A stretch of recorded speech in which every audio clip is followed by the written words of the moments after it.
Hi everyone. Today our discussing topic is C program to print prime numbers from m to n. That means the prime numbers between the limits. For example, m means starting and n means stop. I can take it as m equal to 3 and n equal to 10. In between 3 and 10, there are three prime numbers.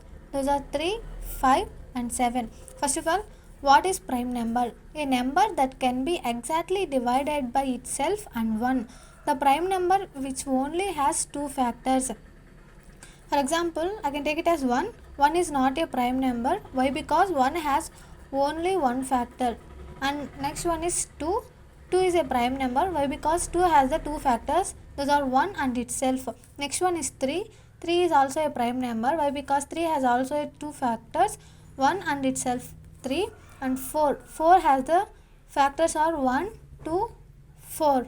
The prime number has the only two factors, but 4 has the three factors. Those are 1, 2, 3. So that's why 4 is not a prime number. Let's see the program logic. The program starts with the header file hash include stdio.h. Every C programming starts with the main function, so that's why I can take it as the int main. I can declare the variables in integer format int m comma n. In this program I can use the two for loops, so that's why I can also declare the two more variables. Those are I and j. In this program we can count the factors, so that's why I can declare the count variable also. Next, scanf %d ampersand of m and ampersand of n. Here the scanf is the input function, so scanf reads the values of m and n. Here %d are the format specifiers of integer. Next I will go to the for loop for I equal to m and I less than or equal to n, I plus plus. Here m is the starting point and n is the stop point, in which for loop start to stop numbers are printed, in which every number has initially factors are count equal to 0. Next go to the inner for loop for j equal to 1, j less than or equal to I, j plus plus. This means I will take it as a one example, that is 3. Here 3 is a number. The 3 minimally has the factor is 1 and maximally factor is that number. The factors of the 3 in between 1 and 3 only.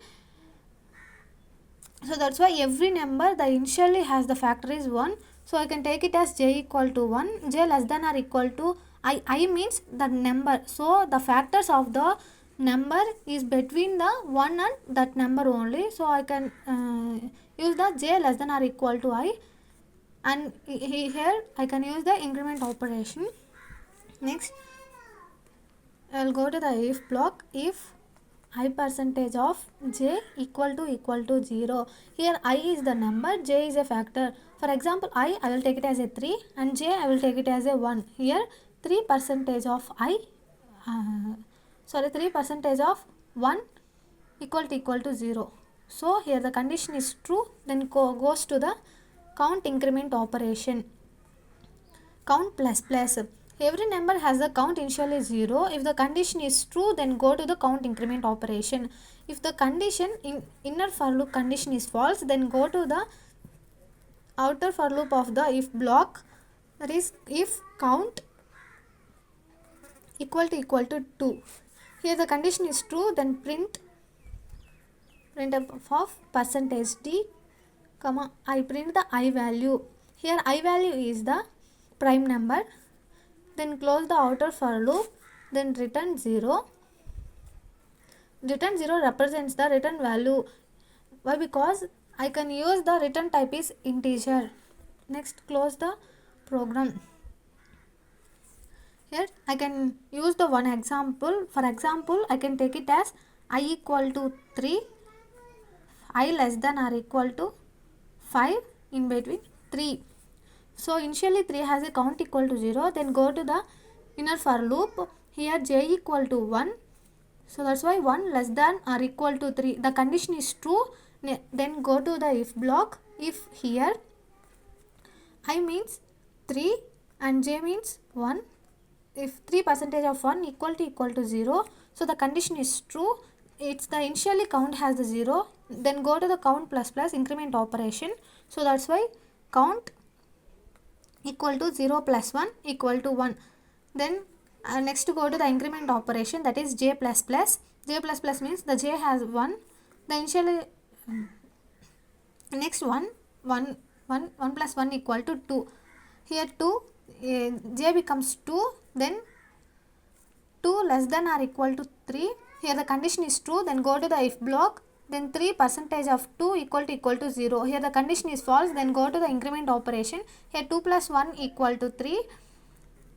In j becomes 3. 3 less than or equal to 3. The condition is true. Then go to the if block. Here the 3% of 3 equal to 0. The condition is true.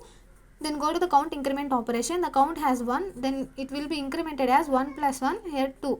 Then becomes count equal to 2. Next I will go to the increment operation. Then 3 plus 1 equal to 4. Here j becomes the 4. The 4 less than or equal to 3. The condition is false.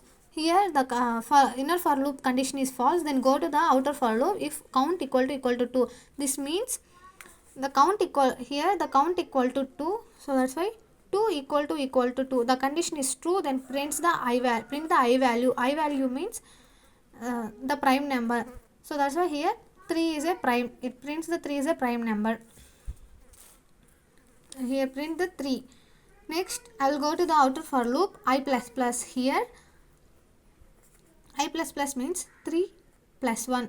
It becomes 4. Next 4 has also initially has a count 0. Then I will go to the inner for loop. Here j equal to 1. So that's why 4 modulus of here 4 modulus of here 4 modulus of 1 equal to 0. So that's why is the condition true. Next perform the count operation. Here count equal to 1. Next 4% of 2 equal to 0. This condition also true. Next go to the count increment operation. 1 plus 1 equal to 2. Next I will go to the 4% of 3 equal to 0. The condition is false. Next go to the increment operation.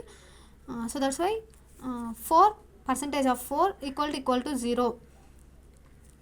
Here the condition is true. Then goes to the count operation. Here count equal to initially 2. Next increment operation 2 plus 1 equal to 3. Next go to the increment j plus plus. J plus plus means 4 plus 1 equal to 5. That means here 5 less than or equal to 4. The condition is false. This condition belongs to here. So that's why the here 4 less than or equal to 5 less than or equal to 4. Condition is false. So that's why here for loop inner for loop is false. Next go to the count equal to 2. Here the count of the 4 is 3. So that's why here 3 equal to 2. It is a false condition. So 4 is not a prime number. Next go to the outer for loop. Here 4 plus 1 becomes 5. Next go to the inner for loop. I will check it if the condition here j equal to 1 5 here j equal to 1 5 less than or equal to 1. So that's why condition is true. Then count operation. Here count will be 1. Next j equal to here becomes j equal to 2. Then 5% less than or equal to 2 less than or equal to 5. Here the condition is true. Then go to the count increment operation. Here then go to the increment operation. Here count equal to 2. Next 3 less than or equal to 5. 3 less than or equal to 5. Here condition is true. Then go to the count operation. Here count equal to 3 less than or equal to 5. Here the condition is true. Then 5% of 3. The condition is false. Then go to the increment operation. Next j will becomes 4 less than or equal to 5. The condition is true.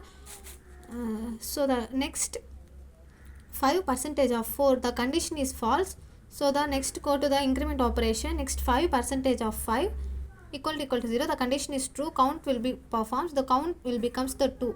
So that's why 5 is also a prime number. In between 3 and 5 there are the two prime numbers. These are 3 and 5.